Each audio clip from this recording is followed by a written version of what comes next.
I appreciate your leaders, Sister Stobie and Brother Slosher, for arranging this.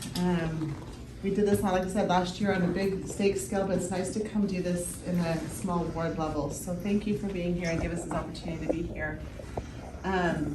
Anytime during today's discussion, please pipe in, ask questions. This is a dialogue. It's not just me teaching or us teaching you.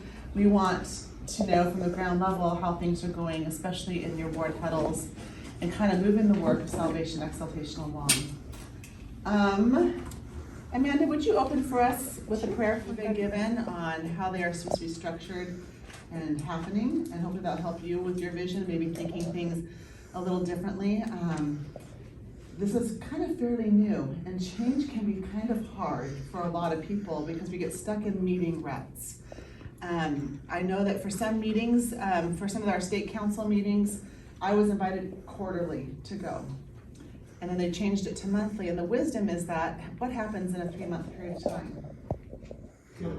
A lot can happen in a 3-month period of time. And so we are start stopping a lot of work, right?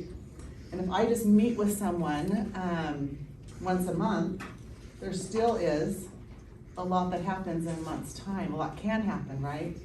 So we're trying to get away from the start, stop, and keep a continuity going, a flow going that's beautiful. The thing is, if you have an hour-long meeting once a month, and you break it down into shorter meetings, it should be 15-minute meetings max, really, or not even meetings, little huddles. And our joke that we have, if it's over 15 minutes, it becomes a meeting and it's not a huddle. So we've got to be careful of that. So timing is everything with this. We're breaking it down, making things happen, shorter spurts all the time. But just to kind of go over a few structural changes that have happened in the church since I believe this is 2020. Correct me if I'm wrong. And this has all come from the church. And one of the first handouts you have is like a ward structure. And at the very top, of course, is our bishop. He is leading the work of the ward, and he has a lot of helpers to do that. But on this side, in our yellow, these are kind of your bishop's responsibility. Number one, being the youth, which is a lot. Number two, being a common judge, caring for those in need, and finances and temporal affairs. This is kind of what our bishop's like. We want him to focus on. This is what, hey bishop, this is yours. There's a lot of other things that are happening in the ward, right? And now that's where we want our Relief Society and Elders Quorum to work in tandem to oversee ministering, temple, family history, missionary work, and the quality of teaching in the ward. So this is a structural change that is fairly new that some people just don't realize. I think the old chart would have been this way, with Bishop here and bars of every organization going everywhere, right? And everybody's coming straight to him. And there's a lot that he can be filtered through us before it gets to the bishop. Bishop's back there smiling, a half smile. You're like, that's great. Thank you, Sister Ebert.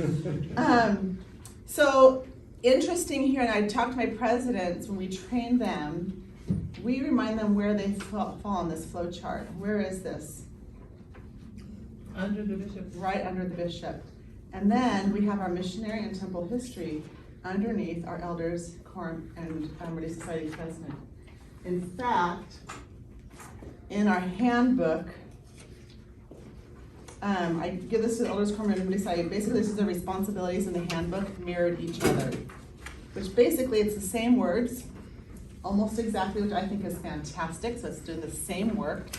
But one of the things that they say here is, I'm reading the elders quorum description because theirs is a little differently. With the Relief Society presidency, help lead efforts in the ward to invite all to receive the blessings of the gospel.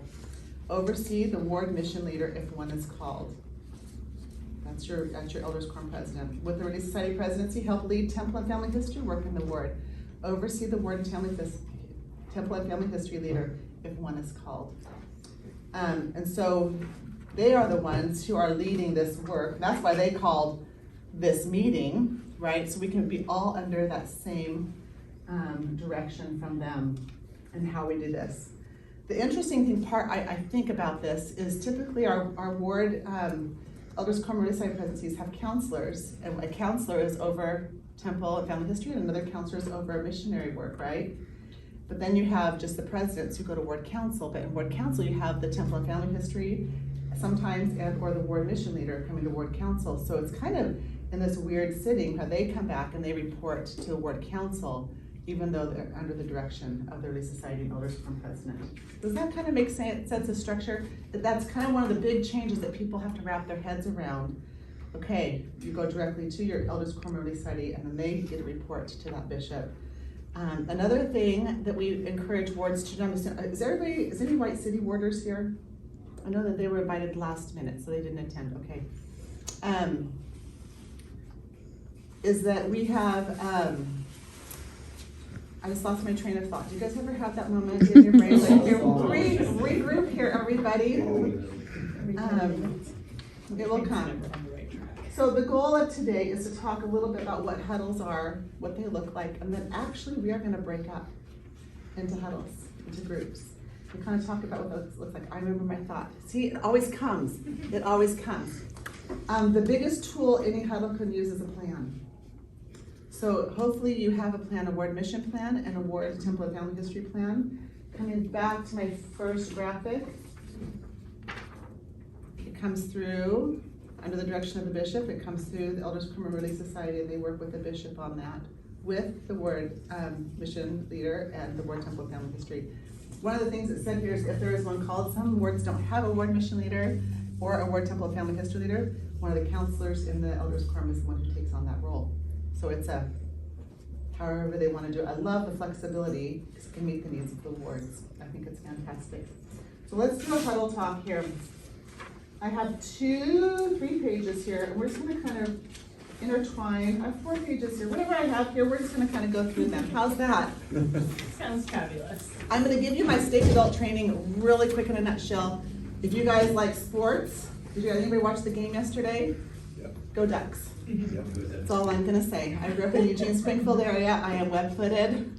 I was not popular amongst members of the church yesterday. I'm like, well, I'm a duck. Anyways, so we're using a sports analogy here. The school that we represent, like University of Oregon or BYU, is our ward. Okay, that's how that goes. The coaches, players, managers, cheerleaders, fans, marching band, color guard, they're all part of the school. The team is our ward organization leaders. That's the people who help that ward go. The rule book is the general handbook and other instruction given to us by leaders. The playbook is the ward plan. So is this making sense how we're breaking this down, how we can kind of look at all this happening? I think the head coach is definitely the bishop, right? But then he has assistant coaches, which would be our presiding elders quorum presidents and presidencies. Then we have positions. We have offensive players, defensive players, and special teams like missionary work, temple and family history, and ministering. Offensive players aren't learning the defensive plays. They're learning the offensive plays.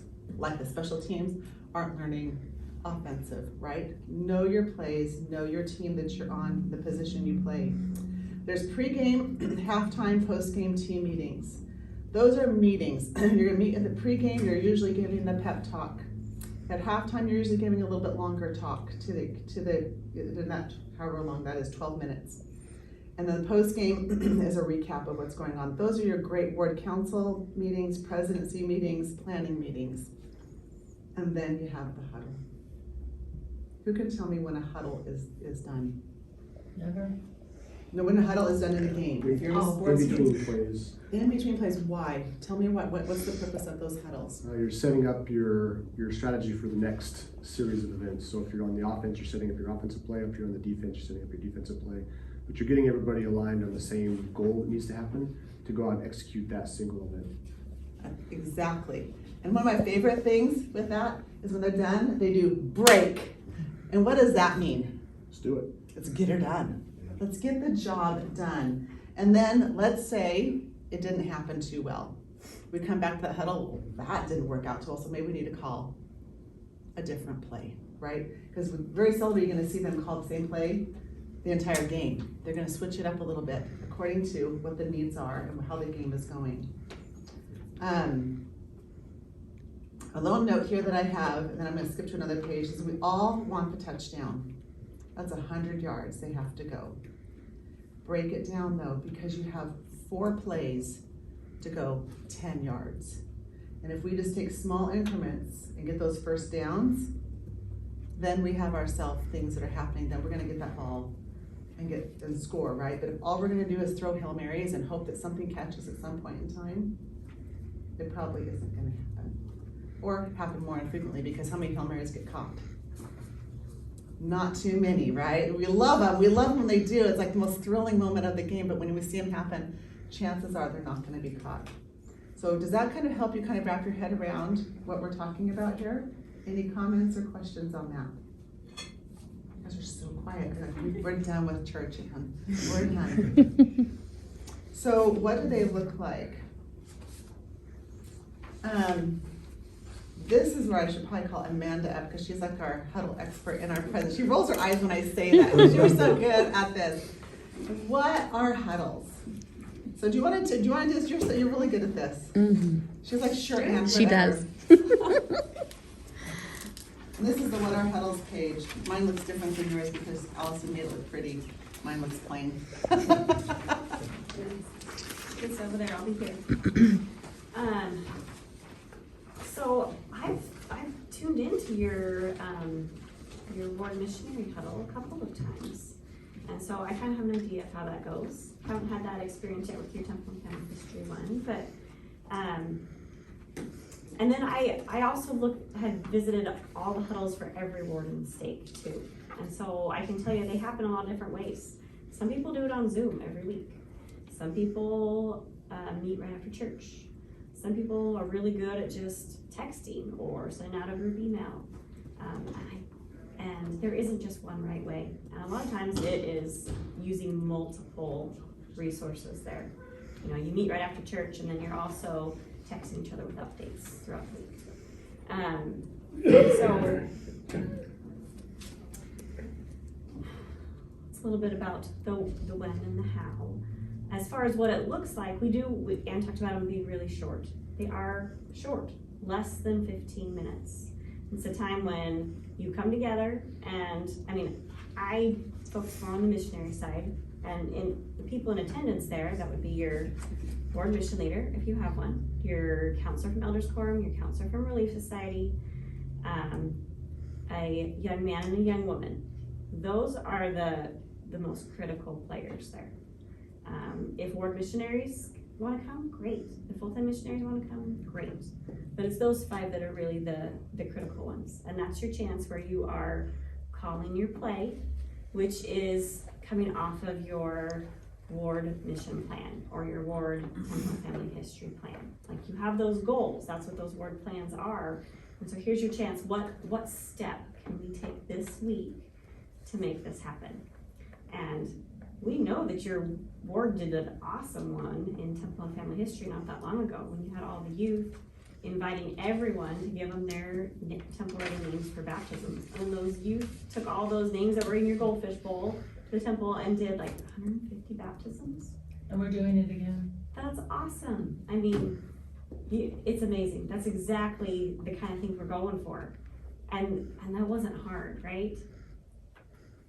But big things happened. And so that's exactly what these huddles can be. That's your chance to call a play, something like that, something small, to get the whole ward united, to work towards a common goal. And maybe your goal is just 1 week. Maybe you keep at it for a whole month. And it kind of depends what that particular goal is. Maybe you have a Super Saturday coming up, and you want everybody to invite someone to go with them. And so you start talking about it a month ahead of time. And that's just what you're reminding everybody to do, is to think about, pray about who could you invite to come to Super Saturday with you.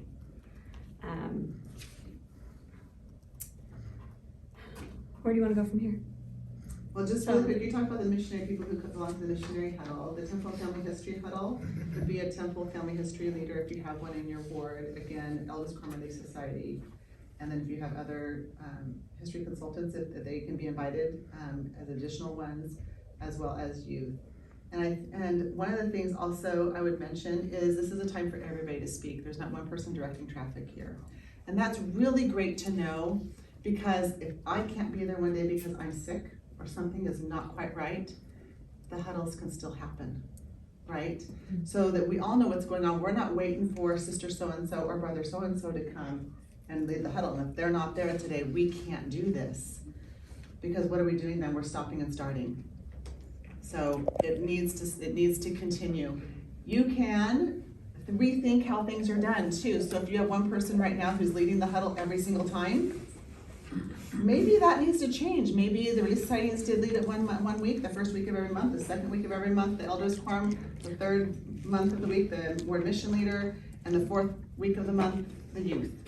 Maybe we need to switch that up a little bit so they all can practice taking a turn leading, so when someone doesn't show, they know exactly what that play was. It's like calling in that another quarterback to call the play. If you guys have one quarterback and he gets hurt or isn't there, who's there to take the play next? You gotta have people be able to keep the continuity going.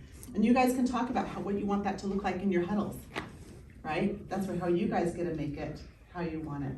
So just, go ahead. So one key that we found that works in every ward, if you want it to be successful, is that at every single huddle, everyone is going to report and have an assignment. So you give even the youth, everybody gets an assignment, and you take whatever our goal is, take that back to your auxiliary and share that. And so your Relief Society counselor takes that back to Relief Society and reports, and your young man, young women are gonna take it back to theirs. And then the following week, everybody comes back and they have to report on what they did. You know, we shared it, this is what we did. That it can be super brief for those things to happen. It could be like, my assignment is to make an announcement in Young Women's or in Young Men's that we're doing this. That's what the assignment can look like. It doesn't mean that I have to go and spend 4 hours coming up with a big poster to make that announcement. It could be something as quick as this next week, can you announce the activity that we're having in our ward to invite friends to a barbecue? It could be just as simple as that. So nothing's complicated here. Yeah, keep it really simple. One other thing I will add that we see a common struggle is we know that ward mission leaders need to have more time than 15 minutes to talk to the full-time missionaries and the ward missionaries and kind of go over everything that's happening and everybody you're teaching. That can happen outside the huddle. That does not need to happen in the huddle. And that will keep things a lot shorter and more focused in those huddles where we're just calling the plays. You don't have to worry about youth getting worn out and tired and not wanting to come. Thank you, youth, for being here. Appreciate you being here. I'm like, where's the youth? Oh, there she is. Thank you so much. Which huddle are you involved in? Family history one. Okay, that's fantastic. In the ideal world, we have a young man and a young woman in each of these huddles. We understand that some wards don't have a young man and a young woman to spare to go to both those huddles for youth. They don't really have that. So some wards have created rotations, like the youth will take a 3-month period of time to be in that huddle, then another youth will come. It is recommended that they are part of the older youth class for the young women, and is it just priests or is it teachers and priests I think it's teachers and priests for the young men. I think so. Anyways, we can look into that one. But either way, it's great to have youth involved. And honestly, on wards that have successful huddles, like real good success, the youth are the key. You're it, girlfriend, you're it, you're the reason. And I think it's so great because they think about where they're at now, the technology, things that they're involved in, the youth program now, they're vital in this work. And if we leave them out, if I had my way, I'd have a primary child in there, but that's not been approved yet, so we're gonna wait for that one. Or like an activity day per kid, right? Because what are they doing? They're still working on those goals, the youth goals, right? In those 4 areas, that's part of their thing. They should be involved in this great work as well. If you get kids involved in the work, Elder Bednar, we had a training once a summer ago, and he had people share experiences from youth and primary about sharing the gospel. And he told us, let's get out of their way and let's let them get the work done. It is so true because they are so good at it and they can teach us a lot. Sometimes we think now that we're adults, we get to be the teachers, but I think sometimes we have to sit back and let those kids shine like they really do. Okay, any questions about the structure of the huddle? Timing of the huddle? Do you like the idea that it's gonna be short? Okay, I look at the youth, I was like, That's fine, and however it works for you, rethink it. I think that's the beautiful thing. Our handbook says, here's what we want to have happen. We have a goal in mind, but the structure of it and kind of how you work the people in it is very individual. So you have that flexibility to do that. That's what makes it great. And like Amanda said, to text, to email, to FaceTime, however that works for you. It could be that most people are out of town this week. If the majority are out of town, you still can have a huddle. You throw a group text out there, right? Make it happen. Don't make excuses not to have them. Find ways to have them. Okay. So sister, Yes. you're recommending that we have the huddle weekly, is that what you're saying? Mm-hmm. And if the momentum is going really great, you're talking maybe 5 minutes. 15 minutes is a max. I wouldn't say we're gonna have a 15-minute gathering. We're talking 5 to 10 minutes. So it's a quick, almost in the hall. Huddles, the recommendation that we have come through us is it's not an opening prayer, opening song, closing prayer. It is literally gather, report, call the play, move forward. And the play is all based on your playbook, which is your plan, your board mission plan. So if your goal, I'm gonna use this one for missionaries. If your plan is to have members present at lessons, right? The missionaries, when they talk to the board mission leader, they can say, here's our lessons this week. They can, or this month, are people available Tuesday, Wednesday, Thursdays? Try to set up those lessons at 10 o'clock and 3 o'clock, whatever it may be. Have something that works consecutively for the board. I'm brainstorming in my brain here and sharing my brainstorm. I'm giving you what you have to do. But then like, okay, so the youth can take the first week, the elders can take the second week, the early side can take the third week, or however you want to structure that. And make it easy. It should not be a who's gonna do this today? The other thing, I know Amanda has brought this up in some other meetings that she had pointed out to our presidency, is that if you read about the structure of the Relief Society, the youth programs, and the Elders Quorum, in there it talks about before you start your lessons, to have a gathering time, a time where you share. These are perfect times to say, hey sisters, we're looking for people this coming Tuesday at 3 o'clock to go on a lesson with the missionaries. The goal is this week or this month, we're gonna have 100% attendance or 50% attendance in lessons. How would you guys like that, sisters? That'd be good. It'd be great. And not you guys having to call, but knowing that you can say, here's our need. Yeah. And then through our ward mission leader, through our Elders Quorum Relief Society and our youth saying, we can back you up on this. It would change the face of missionary work in your board when you have people involved in it instead of the same people. Do you see how quick that would happen in a huddle? If Brother Ogle came in saying, the sisters have appointments on Tuesday, Wednesday, Thursday, like Anne was saying, and the youth are in charge of finding somebody to go with those lessons on the first week, and Relief Society is the second week, and Elders Quorum is the third week, okay? Everybody break, right? And then you go back, and in your Relief Society meeting, then it's your job to come up with people to go to those lessons, and same thing. The young women and young men can do the same thing, and it would be so fast and so effective. So on a Sunday, when it's Sunday school class, instead of priesthood and elders quorum, could you take a minute to do that before Sunday school class? I don't see why not. Yeah. I don't see why not have a little regrouping session and just kind of here's what we're doing, even in the youth Sunday school. That would be something to discuss as a board in your organizations and also in your board council. And make sure that's okay with all the people that need to be part of that on your board structure. But it happens really that fast. Another thing I would counsel is extend invitations. We ask people to say prayers, which is great. Would anybody like to say the prayer today? We're gonna get people to pop their hands. But can we invite people to participate? We'd like to invite you and be specific sometimes. Sister so-and-so on, what's your name, Sister Mead? Sister Mead, on Tuesday at 3 o'clock, could you join for a lesson? Now, that way, instead of like, who wants to go at 3 o'clock today? Because some people aren't gonna volunteer, whatever. I find the majority of the time, when I call a sister up to help me with an assignment, they almost always say yes when it's an invitation. Or if they can't say yes, they respectfully decline. But if I'm like, hey, do you want to? Then they're like, well, not really. Or I'm not sure. So, but do a sincere invitation. And sometimes it may be that you're gonna go back instead of going to your Relief Society meeting, because you can share something else with them, you're actually gonna call someone and, as a Eastside sister, maybe come to you. We're still seeking revelation in these meetings, right? There should be revelatory experiences. When they say, we need someone to come to this on Thursday afternoon, a lesson, you may have already received that inspiration to think, oh, I think that this young woman or this elders quorum member would be the one to go. And act on revelation. Don't sit and wait and pass revelation off through 3 different people, including the bishop, to find out if that's okay. If you feel you need to ask, then do that. But listen to those promptings and act quickly on them, because that may be what that person really needs.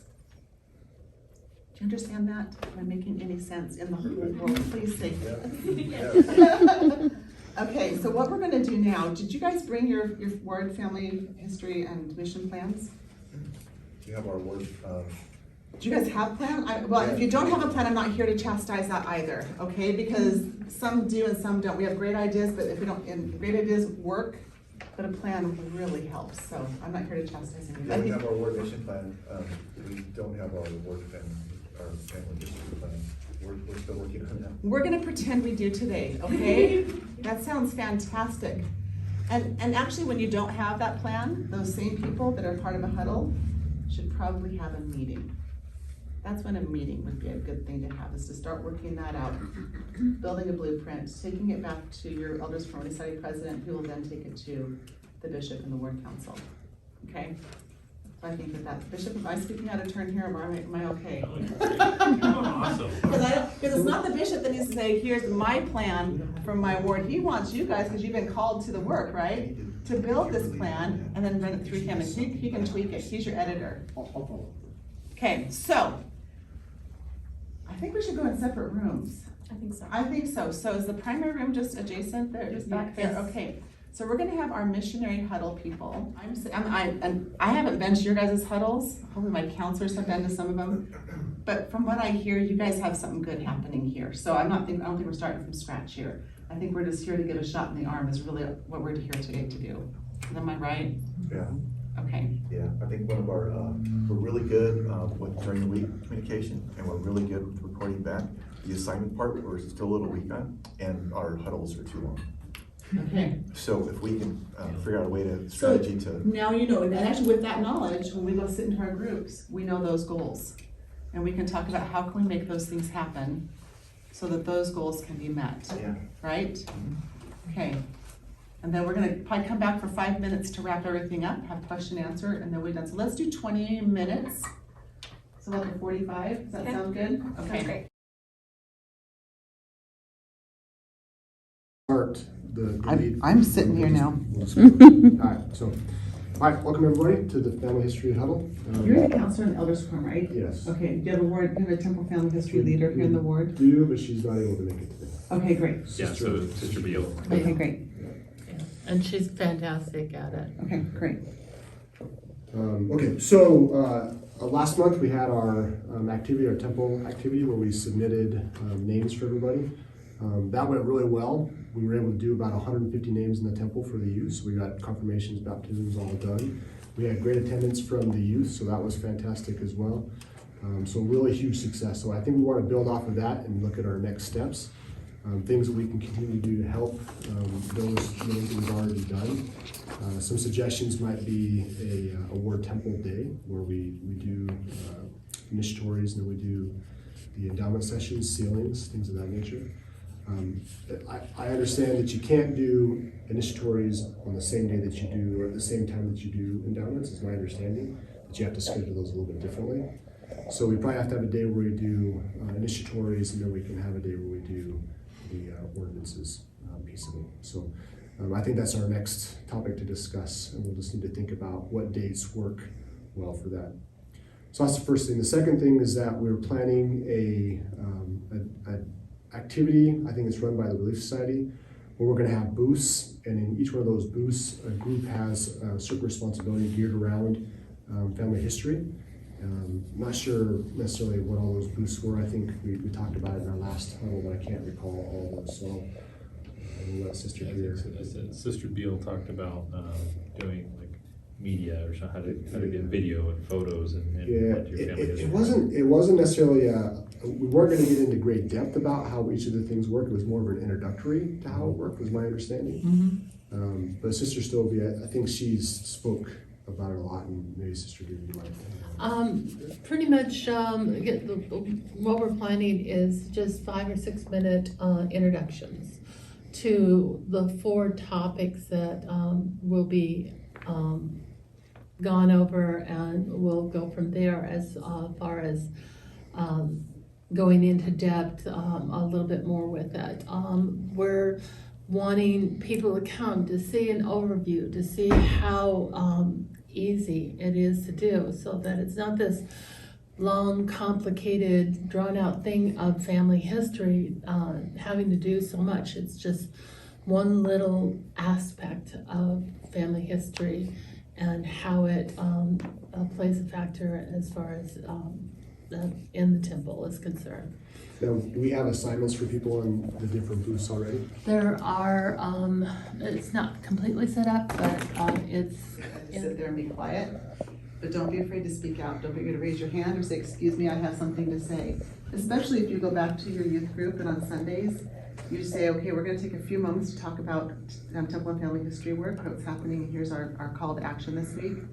If they give you feedback, now you become a representative of that group, and you get to come back and share that feedback, and that's very vital to what's happening here. And I'm pointing to you because you're only you here right now, but it's exciting. I mean, nowhere in the history that I've been a member of this church, which is my entire life, have I known to have meetings like this, where the youth play an equal and important role in this work, right?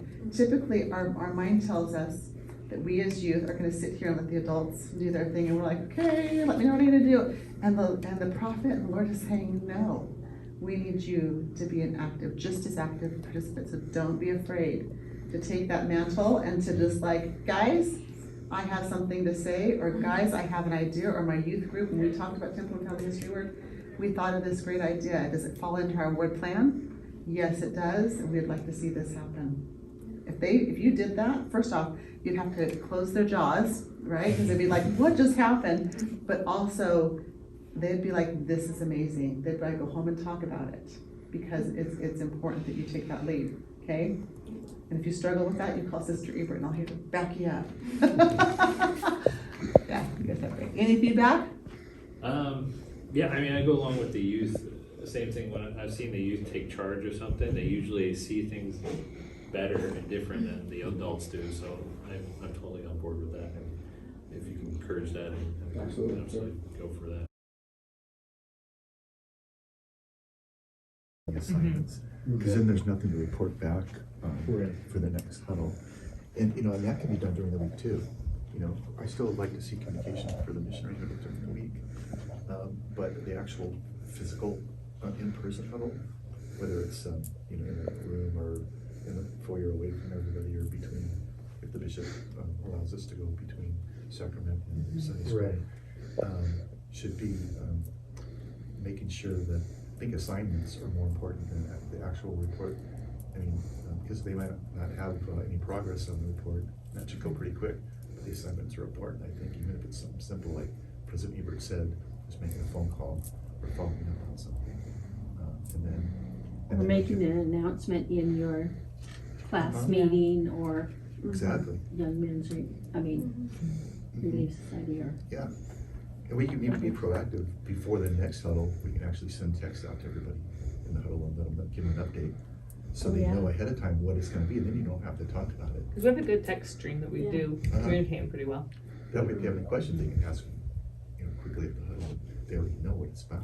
Right. It's not, Yeah, that works really well using text or email to say, this is what we're gonna be talking about. And then We'll get you when added actually to the huddle, text. Okay. we're just I'm making the lost. assignment and Totally. recording. Right. That's really good. yeah. Every few days tell us kind of who's further teaching, what's going And on great that for way. youth who have a tendency to forget assignments, right? You say, remember, we're having this huddle this time, and this is what we're gonna be talking about. And they're like, oh yeah, I have to take care of that.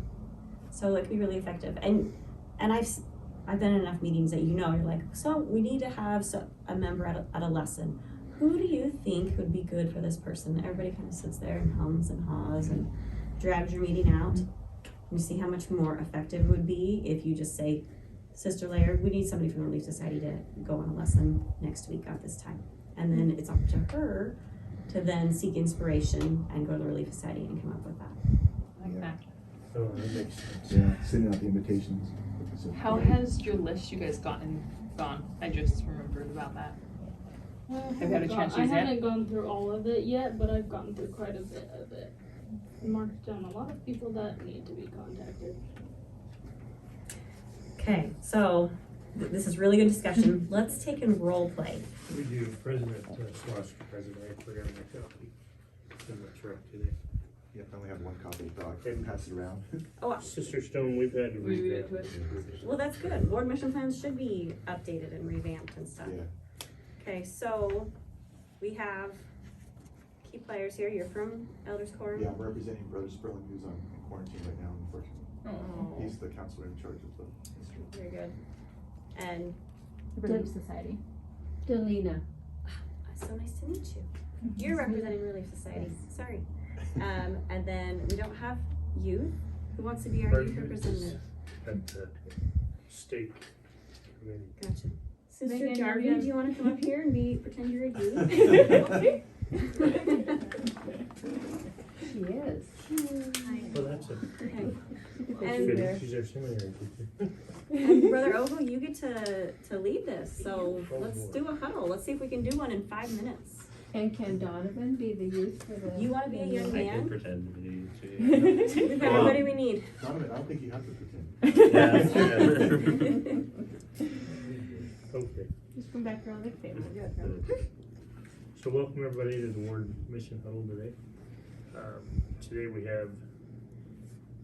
we're gonna receive some assignments from the sisters, and hopefully they have some things for us that they need help with. And we can bring those back to our organizations and report back next week. So sisters. They're one of the bus. You can just make it. We have a couple widows in our ward that haven't been coming to church that need to be contacted.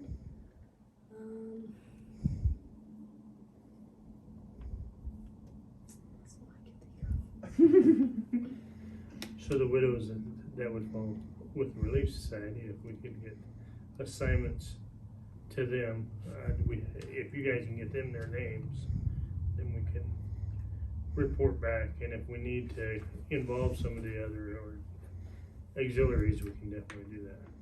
So I have a question. When they say this, are they asking for people to go with them, or they're just asking for the Relief Society to reach out to these people? That's a Depends on the great, circumstance. it does. Yeah. What If for we this have a circumstance? meeting with them, then we would say we want some of you guys to come help. Okay. But this situation, I'm saying you guys should reach Okay. out.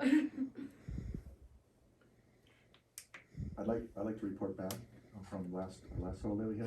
And this is a real life scenario. So I know I was supposed to schedule an appointment to give Heidi a blessing, but I haven't done that yet. So I'm just trying. I'll call her this week, or if you could, I'll let you guys know. I don't know if she wants me to have her phone number or not, but I'll let you guys know when I can give her a blessing, and then if you won't mind contacting her and set that up, then we can go give her a blessing. Because I think she was really open to that. Okay. You know, don't you think it'd be good timing? Yeah. Okay, that's my assignment then. It would be really great to involve the youth here. So maybe these widows have some yard work that needs to get done that maybe the youth could help out. So if we're gonna do this role play, hey, so we're trying to figure out a couple activities for the next 3 weeks to the rest of the month. As they're already widows, do they need people to help out? Do they need help putting away groceries? Do they have pets? Do they need us around the house to help scoop cat poop or something like that?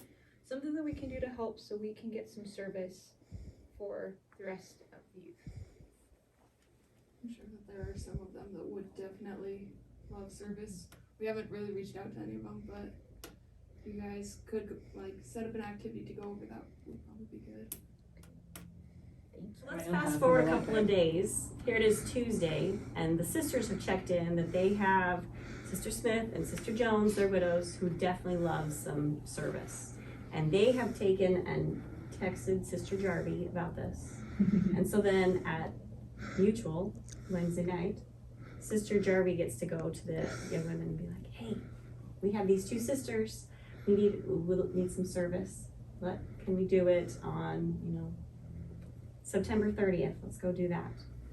And same thing, that's what Brother Jarvie's doing with the young men. And then let's fast forward to the following Sunday and take it away with your next huddle. Okay. And people get to report back. Welcome back to our word huddle for this week. The sisters had given us each an assignment, and I'd like to ask Release Side if there was any advancement in that. I did reach out to the sisters that were ministering, and they did make contact with the widows, and I believe that they came back with a service project for the youth to do. Super. Have the youth been contacted yet? I believe so. Yes, we have. Super. Can you tell us real briefly what your plan is so that we can... So our plan is to have the young men come with us also, because they're kind of competitive. So we're gonna have a competition of who's gonna write the most leaves. Perfect. That's perfect. And of course, we have to have snacks. So we're gonna bring donuts, and it'll be really sweet. And so we can actually sit and talk to these sweet widows and get to know them better, and let them know that they can reach out to us, and we like to help. Super. So with that, is there any needs that the Elders Quorum can help with? Or do they know their ministering brothers? Trucks to haul the leaves. Yeah. Yeah, we can coordinate that. Yeah, we would love to. We'd love to participate in that. Yeah. So sisters, coming full circle, we've seemed to have met the needs of these two sisters. Is there any other sisters or brothers or non-members that we can help you with? Yeah, I got a whole list.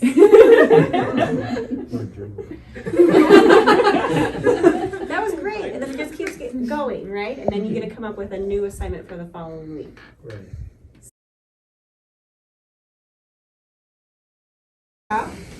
Any thoughts? Any moments of revelation or things that you kind of have learned and take away? How are we going to go from this point? You just have goals and things to move forward with and some ideas? I think from the missionary huddle perspective, we learned a lot. It was, and kind of along the lines what I was talking about before, and kind of shortening our huddles, obviously, way too long, and then making the actual assignment so everybody knows what to report back on. And so I think we came up with a kind of a strategy that we're gonna kind of move forward on. And our full-time missionaries don't need to be in the huddles all the time. If they have something that's important that they need to talk about, that's fine. But I think that just adds to the group, and you don't really need that. So those are some of the things we're gonna implement.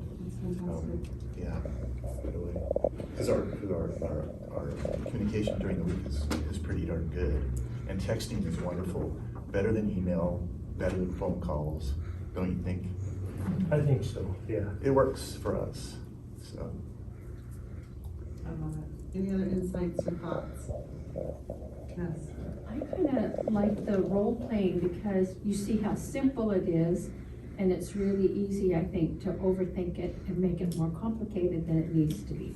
I see a lot of heads shaking, Linda, when she said that. Yes, I think that